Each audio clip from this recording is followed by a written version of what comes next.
ఒక పచ్చని అరణ్యంలో చెట్ల మధ్య నుంచి సూర్యకిరణాలు నాట్యం చేస్తూ ఉండగా ఒక బలమైన సింహం చెట్టు నీడలో ప్రశాంతంగా నిద్రపోతూ ఉంది. అక్కరే దగ్గర్లో ఒక చిన్న ఎలుక ఆనందంగా పరిగెత్తుతూ ఆరుకుంటూ ఉంది.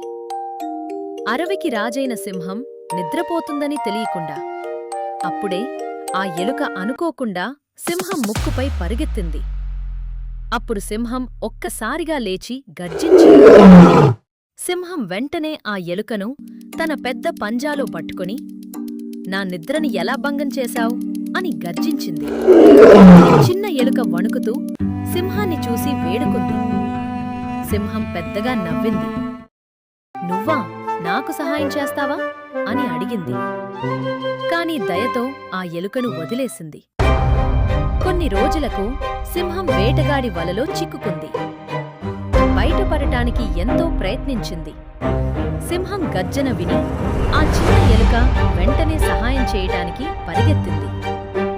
ఆ ఎలుక తన పదునైన పళ్లతో వలను కొరుకుతూ మెల్లగా దాన్ని తెచ్చింది. సింహం బయటపడింది. ధన్యవాదాలు నా స్నేహితుడా, చిన్నవాళ్లు కూడా పెద్ద సహాయం చేయగలరు అని చెప్పింది. అలా వారు మంచి స్నేహితులయ్యారు. మనసుతో చేసిన ఉపకారం ఎప్పుడూ వృధా కాదు. చిన్న స్నేహితుడైనా గొప్ప సహాయం చేయగలడు.